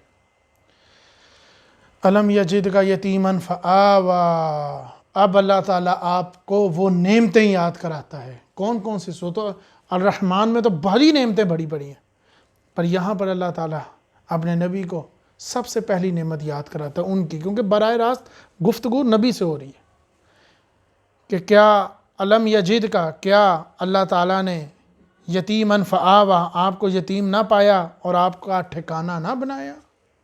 یتیم ہونا بہت بڑی آزمائش ہے، پر اللہ تعالیٰ نے آپ کے لیے وسیلے پیدا کیے ہوئے تھے، آپ کے دادا اور آپ کے دادا کے بعد آپ کے چچا، پھر اس کے بعد آپ کے دوسرے چچا. تو اللہ تعالیٰ نے آپ کے لیے وسیلے پیدا کیے تھے تاکہ وہ آپ کو یہ بتا سکیں کہ آپ کے لیے پرورش، آپ کے بے شک آپ کی پرورش اللہ تعالیٰ خود کر رہے تھے اوپر سے، مگر بیک گراؤنڈ پہ، مگر دنیاوی معاملے میں آپ کے وسیلے پیدا کرے. اور اگر آج کے دور میں انسان اللہ تعالیٰ ان نعمتوں اور احسانات کا حساب لگانے بیٹھے تو آپ حساب نہ لگا بیٹھیں گے تو اللہ تعالیٰ نے آپ کو کن کن نعمتوں سے نوازا ہے. پر حقیقت یہ ہے کہ ہم اللہ تعالیٰ کے احکامات پر عمل کر کے اور اس کی ناشکری کرتے ہیں. وَوَجَدَكَ ضَالًا فَهَدَىٰ، اور تمہیں اپنی محبت میں خود رفتہ پایا اور اپنی طرف ہدایت دی. یہ اللہ تعالیٰ نبی کو ان کی نعمتیں بتا رہے. وَوَجَدَكَ ضَالًا فَهَدَىٰ، اور ہمیں تمہیں محبت میں خود رفتہ پایا، اپنی محبت میں، جستجو میں، میری طرف جستجو کرتے تھے تو میں تمہیں ہدایت دی. ہدایت ایک سیڑھی کی طرح ہے جس کے سیڑھی کے ایک نکر تک آپ کو خود پہنچنا پڑے گا، جد و جہد کر کے، اپنے اندر طلب پیدا کر کے، کسی اور کی مدد نہیں، خود طلب پیدا کر کے وہاں تک پہنچنا پڑے گا. پھر ایک معاملہ آئے گا جہاں دوسرا تمہارے ہاتھ کو پکڑ کے تمہیں اوپر کھینچے گا. یہ ہے ہدایت. وَوَجَدَكَ عَائِلًا فَأَغْنَىٰ، اور ہمیں تمہیں حاجت مند پایا اور غنی نہیں کیا. یہ اللہ تعالیٰ غنی، دولت کی غنی نہیں تھی. یہاں میں پہلے ایک حدیث بیان کرنا ضروری سمجھتا ہوں کہ رسول صلی اللہ علیہ وسلم، قرآن مجید میں آتا ہے سورۃ النساء میں، اللہ تعالیٰ فرماتے ہیں نبی اپنی ازواج کے پاس جاؤ، کیونکہ جس طرح کی وہ زندگی گزارے تھے نبی صلی اللہ علیہ وسلم کی اپنی مرضی کی زندگی تھی. ان کو نہیں کہا تھا کہ وہ ایسے گزاریں، پر ان کی اپنی مرضی کی زندگی، کیونکہ یہ ثابت کرنا تھا کہ میں اللہ کا نبی ہوں، پرفیکٹ پرسن ہوں. تو نبی اپنے ازواج کے پاس جاؤ اور ان سے پوچھو کہ ان کو دنیاوی لحاظ میں خزانے، یہ نعمتوں کی ضرورت ہے تو ان کو دے دو، یا پھر ان سے پوچھو ان کو ان کا رب یا نبی چاہیے تو اس طرح گزارنی پڑے گی. تو حضرت عائشہ نے فرمایا کہ ہمیں اپنا رب اور نبی محمد صلی اللہ علیہ وسلم چاہیے. ایک بڑی مشہور حدیث ہے، حضرت عائشہ رضی اللہ عنہ سے پوچھا گیا کہ نبی محمد صلی اللہ علیہ وسلم کی وفات تک آپ کے زندگی گزارنے کا کیا طریقہ تھا؟ انہوں نے کہا جب تک نبی محمد صلی اللہ علیہ وسلم زندہ تھے اور ان کی وفات تک، اور اس کے قریب ہمارے گھر 2 کھجوریں اور پانی پہ گزارا ہوتا تھا. کھجوروں کے یہ نہیں کہ ڈھیر لگے ہوتے تھے، اور ریگستانی علاقہ تھا، پانی میٹھا پانی لانا پڑتا تھا. آج تو آپ موٹر چلائی تو پانی ٹھنڈا آ گیا، میٹھا پانی. تو یہ تھے ہمارے نبی. غنی کر دیا. کس معاملے میں غنی کر دیا؟ یہ امت سب سے بڑی غنی، ان کی اولاد، یہ اولاد ہی ہے، یہ ان کی امت ہی ہے. جو جب زمانے میں تھے تب ان کے لاکھ یا ہزاروں میں تعداد میں تھے، آج کروڑوں کی تعداد میں. اللہ تعالیٰ نے نبی محمد صلی اللہ علیہ وسلم کو روحانی اولاد دی. یہی تو غنی تھا. اور تمہیں اپنی محبت میں خود رفتہ پایا. آپ اللہ تعالیٰ، یہاں میں سب سے پہلے یہ بات واضح کر دوں، جب تک آپ صلی اللہ علیہ وسلم پہ نبوت واضح نہ ہوئی تھی تو اس سے پہلے آپ صلی اللہ علیہ وسلم اللہ کی تلاش میں جد و جہد کرتے تھے. لوگ تو یہ بات دلیل ہے کہ لوگ آپ صلی اللہ علیہ وسلم کو صادق اور امین کے نام سے پکارا جاتا تھا. کیوں؟ کیونکہ وہ اللہ کی راہ پہ پہلے سے تھے، بے شک وہ دین کا بھی واضح نہ ہوا تھا. یہاں تک کہ بخاری شریف میں آتا ہے، حضرت عائشہ سے فرمایا کہ ہمارے آخری وقت تک ہمارے گھر کئی مہینے چولہا نہیں جلتا تھا. کیوں؟ پکانے کو کچھ تھا ہی نہیں، صرف 2 کالی چیزوں پر گزارا ہوتا تھا، کھجور اور پانی. اور بخاری شریف میں احادیث ہے وہی جو میں نے آپ کو بیان کی کہ یہ بات واضح طور پر ہے کہ نبی صلی اللہ علیہ وسلم کی زندگی میں وہ نہیں تھا کہ وہ سب سامان جوڑنے لگ پڑتے. غنی تھے، اللہ کی راہ میں خرچ کرنے والے تھے. یہ ثابت کر کے دکھایا. اور بے شک آپ کو حاجت مند پایا کہ وہ کس طرف کی حاجت مند تھی؟ اللہ رب کی حاجت مند تھی. اللہ تعالیٰ نے ان کو تمام دین کی. اور یہی بات میں آپ کو واضح تک کہوں کہ اگر آج کے دور کے مطابق اس بات کو دیکھوں تو انسان کے پاس کچھ نہ تھا، وسائل کم تو مسائل بھی کم. آج وسائل جتنے زیادہ ہیں مسائل اس سے بھی زیادہ ہیں. کچھ تو انسان اپنے مسائل کو خود اپنے اوپر حاوی کر لیتا ہے، نا امیدی، وہی والی بات میں بار بار کہتا ہوں، نا امیدی اور شرک میں گمراہ ہو جاتا ہے، بدگمانی میں چلا جاتا ہے، اور اسی طرح اللہ تعالیٰ کی آزمائش پہ صبر نہ کر کے انسان نا امیدی کے گندھیروں میں گم ہو جاتا ہے۔ یہاں پر اللہ تعالیٰ یہ آپ کو مثال دے رہے ہیں اپنے نبی کی کہ وہ اللہ تعالیٰ کی حاجت مند، کہ انہوں نے ان کو کس طرف دیکھا جب وحی میں وقفہ آیا۔ اسی طرح اگر آپ کے اوپر کوئی آزمائش آتی ہے تو آپ کیا کرو گے؟ صبر کے علاوہ نہیں آپ کچھ کرتے، پر حقیقت یہ ہے کہ آپ صبر بھی نہیں کرتے۔ اللہ تعالیٰ کی طرف مزید توجہی، اس کی طرف 10 کی رفتار سے، اگر آپ پہلے 5 وقت نماز پڑھ رہے تھے، اب اللہ تعالیٰ کی طرف بہتر پڑھو، اس کو اور جانو، اپنے دین کو، دین کیا کہتا ہے۔ صرف 5 وقت کی نماز پڑھنے سے آپ تمام سوالات کے جواب نہ دے پاؤ گے۔ ذمہ داری آپ کے اوپر صرف گھریلو ذمہ داریاں نہیں ہیں، انسان کے اوپر صرف کمانے کی ذمہ داری نہیں، اور عورت کے اوپر گھر کی نسل پیدا کرنے کی، یہ بہت بڑی بے شک ذمہ داری ہیں، پر اس کے ساتھ دین کو بھی سمجھے۔ ساس سمجھائے اپنی نوح کو، ماں سمجھائے اپنے بچوں کو، باپ سمجھائے اپنے بیٹوں کو، سوہرا سمجھائے اپنے آگے اولاد کو۔ یہ نعمتیں ہیں، وہ اپنے اوپر بیماریاں، پریشانی خود حاوی کر لیتا ہے۔ اور اگر آج کے مطابق، میں اس دور کے مطابق اگر ان آیات کے مطابق دیکھوں، اللہ تعالیٰ محبت سے اپنے دین کی درست، کیا ہم نے اللہ تعالیٰ کی طرف اپنے آپ کو حاجت مند پایا؟ کیا ہم اللہ تعالیٰ کی حاجت مند کی طرف موجود ہو گئے؟ کیا ہم اس کی طرف جد و جہد کرتے ہیں؟ ہم تو صرف مشکل کے وقت اس کو یاد کرتے ہیں، بلکہ ہم تو مشکل کے دوران رب کے آگے یوں ہی یقین دہانی کراتے ہیں کہ اب ہم اپنے دین کو درست کر لیں گے، اور حقیقت تو یہ ہے جیسے ہی وہ مشکل ٹل جاتی ہے ہمارا دین ٹل جاتا ہے، ہم ویسے ہی واپس ہو جاتے ہیں۔ تو یہ اصل میں ہمارے اوپر خود پریشانی ہے، یہ وبا ہمارے لیے بیماری نہیں ہے، یہ بیماری ہم اپنے اوپر، ہم اس وبا کے پیچھے کتنے نیک کام چھوڑ رہے ہیں۔ یہ دیکھو، یہ نہ دیکھو کہ ہم اس وبا میں کتنی پریشانی میں، پریشانی تو ہے، آزمائش تو ہے، پر اس وبا کے پیچھے ہم کتنی پریشانیوں کو چھوڑ رہے ہیں۔ کہ ہم میت کو کندھا دیتے وقت ہم یہ سوچتے ہیں کہ نعوذ باللہ ہمیں کرونا ہو جائے گا، یا ہم یہ سوچتے ہیں کہ ہم اپنے فرائض کو انجام دینے کے بجائے، کیا آج ہماری نفس ہمارے بخاری شریف پہ حاوی ہو گیا، احادیث پہ حاوی ہو گیا؟ اپنے رب کو جانو، اس کی طرف جد و جہد کرو۔ کیا ضرورت تھی ہمارے نبی کو غاروں میں جا کے بیٹھنے کی؟ وہ اپنے کمروں میں بیٹھ کے بھی کر سکتے تھے، پر نہیں، اللہ تعالیٰ نے یہ بات آپ ہم لوگوں کو آج 2020 کے لوگوں کو سمجھانے کے لیے کہ جد و جہد کر کے دکھاؤ۔ بے شک فون میں قرآن مجید ہے، بے شک آسانی بہت ہے، پر اس کے لیے وقت نکالنا پڑتا ہے۔ یہ نہیں کہ میرے فون میں قرآن مجید ہے تو میں آپ کو بھی بتا دیتا ہوں۔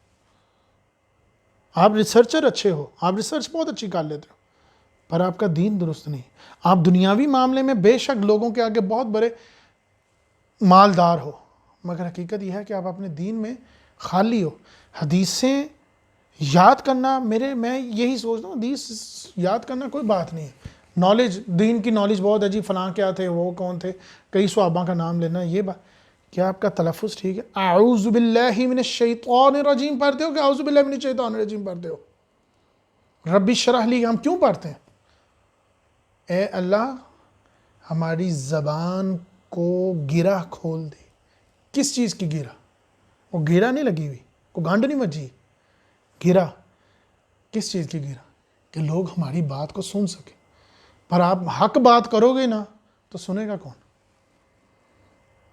یہ کہہ کے جان چھڑا لینا کہ ہم آخری وقت میں ہیں تو ہمیں سب معافی ہے۔ بے پردگی زندگی گزار کر یہ سوچ لینا کہ ہم باقی تمام دنیا کے سارے فرائض پورے کر رہے ہیں تو بے پردہ رہے ہیں، تو اس سے کیا فرق پڑے گا؟ کوئی فرق نہیں پڑتا۔ تو اللہ تعالیٰ نے پھر کیا ایویں حدیثیں اتاری ہیں؟ ہمارے نبی کی ازواج مطہرات ایویں پردہ کرتی پھرتی تھی، ان کو بھی کرنے کی ضرورت نہیں ہے، وہ تو اللہ کے نبی کی بیویاں تھیں۔ فَأَمَّا الْيَتِيمَ فَلَا تَقْهَرْ وَأَمَّا السَّائِلَ فَلَا تَنْهَرْ، چنانچہ تم یتیم پر سختی نہ کرو۔ وہی بات میں نے آپ کو پہلے بتایا، پہلے آپ کو آپ کی نعمتیں گنوائی ہیں، پھر بعد میں انہی نعمتوں کے اوپر آپ کو کہا ہے کہ ان پہ کیا کرو، تم بھی وہی کرو جیسے میں نے تمہارے ساتھ کیا۔ وَأَمَّا السَّائِلَ فَلَا تَنْهَرْ، اور جب کوئی سوال کرنے آئے تو اس سے جھٹلاؤ مت، کوئی سوالی آئے تو اس کو جھڑکو مت۔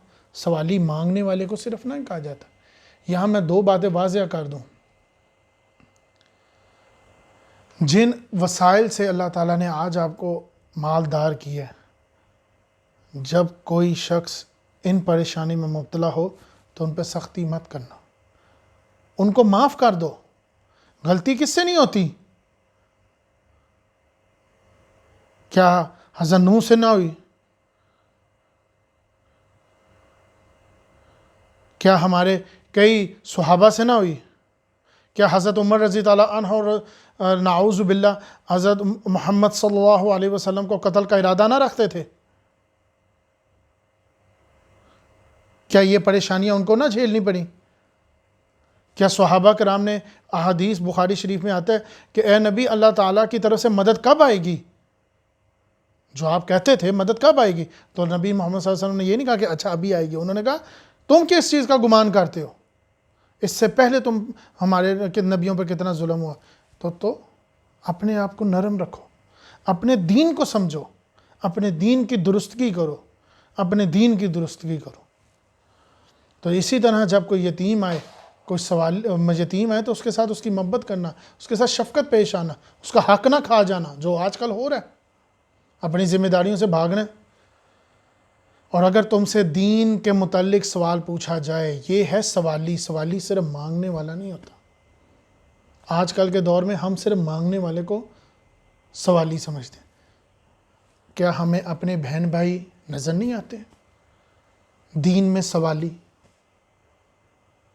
ہم 5 وقت کی نماز اگر پڑھتے ہیں، اگر ایک شخص 5 وقت کی نماز پڑھتا ہے تو اس کا بھائی یا بہن نہیں پڑھتا، تو کیا وہ دین میں سوالی نہ ہوا؟ تو اس کی مدد کرنی چاہیے کہ نہیں؟ بے شک وہ منہ سے سوال نہیں کر رہا، پر اس کی مدد کرنی چاہیے کہ نہیں؟ اگر ایک شخص ہمارا، زیادہ دور نہیں جاؤ، بہن بھائیوں میں رہتے ہیں، اگر ایک بھائی یا ایک بہن سخت مزاج ہے، گرم مزاج ہے، سخت الفاظ استعمال کرنے والی ہے، گرم الفاظ استعمال کرنے والی ہے، سخت مزاج کی ہے، تو کیا وہ دین میں سوالی نہیں ہے؟ کیا ہمیں اس کی مدد نہیں کرنی چاہیے؟ جیسے ہم اپنے بہن بھائی، اپنے رشتہ داروں کی یا ارد گرد لوگوں کی فائنینشلی سپورٹ کرتے ہیں، کیا ہمیں ان کی دین میں سپورٹ نہیں کرنی چاہیے؟ کہ ہمیں نظر نہ آئے کہ ہمارا رشتہ دار یا ہمارا بہن بھائی یا ہمارے گھر کا کوئی فرد بے پردہ ہے، تو یار یہ تو دین میں سوالی ہے، یہ تو بیچارہ مانگنے والا ہے. بے شک میں بھی مانگ رہا ہوں، پر میں نے یہ دیکھا کہ میرا رشتہ دار بیچارہ مانگ رہا ہے، اس کو یہ سمجھ نہیں ہے کہ اگر اس کو یہ پتہ لگ جائے کہ پردہ کیا چیز ہے، اور اگر اس کو پتہ لگ جائے کہ دین میں مرد کو سمجھ آ جائے کہ آنکھوں کی حیا کیا ہے، تو یہ دین میں وہ سوالی نہیں ہے. تو کیا ہمیں اس کی مدد نہ کرنی چاہیے؟ تو اللہ تعالیٰ نے اگر ایک شخص کو دین سے اتنا نوازا ہے تو کیا وہ دین میں اس کو غنی نہیں ہونا چاہیے؟ پر وہ کیا آگے سے کیا بولتا ہے؟ نعوذ باللہ، نعوذ باللہ. کیا بولتا ہے؟ وہی میں بات پہلے دعا کروں گا، لا الہ الا انت سبحانک انی کنت من الظالمین. وہ آگے سے بولتا ہے میں کسی کے معاملے میں نہیں گفتگو کرتا، میں کسی کے معاملے میں کیا بات کروں. تو کیا یہ اس کی غیبت نہ ہوئی؟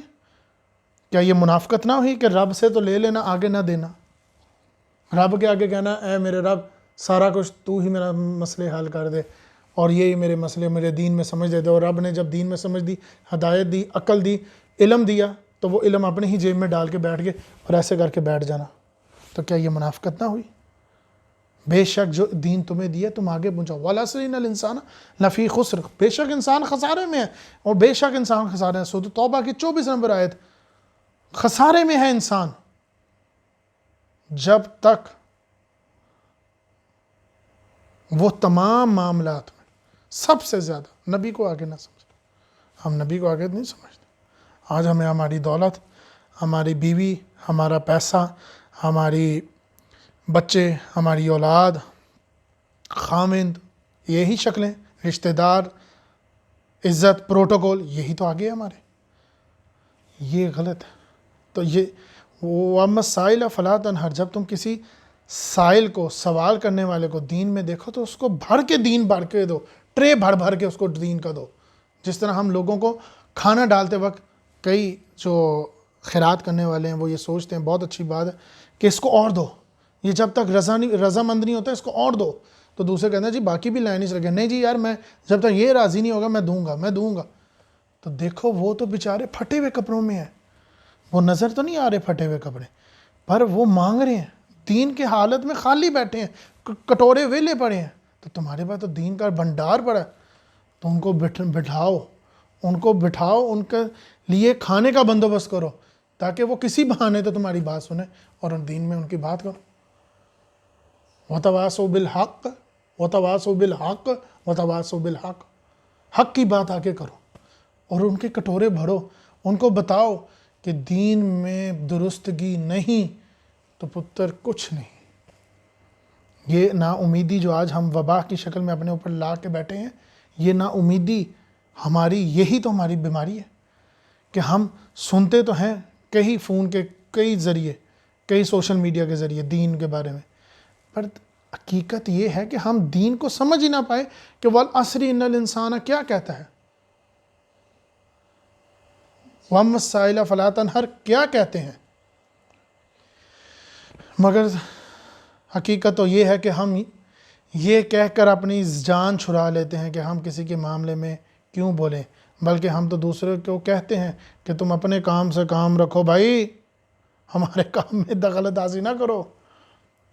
ہم دنیاوی لحاظ میں اس کی مدد کرنے کی کوشش تو کرتے ہیں، مگر دین کے لحاظ میں ہم خود ننگے ہیں، خالی ہیں۔ اور آخری آیت، وَأَمَّا بِنِعْمَةِ رَبِّكَ فَحَدِّثْ، وَأَمَّا اور اپنے رب کی، بِنِعْمَةِ نعمت کا، رَبِّكَ فَحَدِّثْ اپنے رب کی نعمتوں کا چرچا کرو، بتاؤ۔ چرچے سے مراد یہ نہیں ہے کہ اپنی چیزوں کو شو آف کرو، شو آف نہیں کرنا، ارائیت الذی یکذب بالدین، اس سورت کی آیات کو نہیں بھولنا، شو آف نہیں کرنا، نعمتوں کا خوب چرچا کرو، اپنی نعمتوں کو بتاؤ کہ السلام علیکم ورحمۃ اللہ، میں ہوں اللہ کا بندہ اور میں تم لوگوں کی اصلاح کرنے آیا ہوں، کیونکہ وَالْعَصْرِ إِنَّ الْإِنسَانَ لَفِی خُسْرٍ إِلَّا الَّذِینَ آمَنُوا وَعَمِلُوا الصَّالِحَاتِ وَتَوَاصَوْا بِالْحَقِّ، میں بالحق کے بارے میں آیا، وَتَوَاصَوْا بِالصَّبْرِ، اور تم مجھے دیکھو گے صبر کی حالت میں۔ یہ نعمتوں کا چرچا کرو، آ کے ان کو بتاؤ، لوگ جانیں یہ کون ہے جناب، یار ہے بڑا چنگا بندہ سی، کی سی بڑا چنگا یار سی، اے بہت اچھا کھانا پکاندی سی، اے بہت محنت کردہ سی۔ تو اس نام سے جاننے سے بہتر یہ نہیں ہے کہ وہ کوئی تمہیں جانے کہ یار یہ اللہ کا بندہ تھا، دین میں بہت آگے تھا۔ تو اپنی نعمتوں کا چرچا کرو، اور اپنی نعمتوں کا چرچا کرو، اور وہ جو نعمتیں جو اللہ تعالیٰ نے آپ لوگوں کو کئی شکلوں میں دیں اور جن لوگوں کو نہیں دیں، اگر آج انسان اے سیوں میں سوتا ہے تو وہ فکر کریں ان لوگوں کی جن کے پاس چھت بھی نہیں ہے۔ اگر اللہ تعالیٰ نے آج آپ کو 2 اولادوں سے نوازا ہے تو ایک وہ ہے جو بانجھ بن کے بیٹھے ہیں، تو اللہ تعالیٰ کی ان نعمتوں کا شکر ادا کرو کہ اللہ تعالیٰ نے تمہیں دنیا کے کس کونوں میں رکھ کے کیا کیا دیے۔ تو اللہ تعالیٰ کی ان نعمتوں کا چرچا کرو اور ان کو بتاؤ کہ ہم کس نعمت سے نوازا ہوا ہے، ہمیں مجھے کس نعمت سے نوازا ہے، مجھے جناب اس نعمت سے نوازا ہے کہ اللہ تعالیٰ نے جب مجھے آزمایا اور میں اپنی آزمائش میں پورا اترا اور دیکھو میں کامل بنا، اپنے خاندان، اپنے ماں باپ، اپنے گھر والوں کے لیے، اپنے ارد گرد کے لیے، اپنے لوگوں کے لیے اچھی کا باعث بنو۔ ان کو تمہاری رقم کی ضرورت نہ ہی ہے، وہ بھی مانگ رہے ہیں، تم بھی مانگ رہے ہو، تم کیا مانگ رہے ہو؟ وہی جو میرے رب نبی محمد صلی اللہ علیہ وسلم کھڑے ہو کے مانگتے تھے کہ ہائے میری امت، ہائے میری امت۔ ان کو پتہ تھا اس معاملے میں یہ بہت کچے ہیں۔ تو یہ صورت صرف اور صرف ان حالات کے لیے نہیں تھی کہ جب سارا کام ہو رہا تھا وہی اتر رہی تھی، پھر وہی میں وقفہ ہوا اور پھر چلنے لگ پڑی۔ آپ کے ساتھ بھی وہی ہو رہا ہے کہ سارا معاملہ چل رہا ہے اور پھر معاملہ رکا اور پھر سب کچھ بدل گیا۔ اپنے آپ کو نا امیدی میں مت ڈالو اور اپنے کانوں کو غیبتوں سے مت بھرو، اور اپنے آپ کو اور خاص کر جو میں سب کو کہتا ہوں، جس طرح انسان ایک دفعہ ہارٹ اٹیک یا بیماری یا کسی بھی پریشانی سے یا کاروباری کے نقصان سے جب وہ سیکھ لیتا ہے تو بعد میں وہ نقصانات پر نہیں کام کرتا، وہ ان سے بچتا ہے۔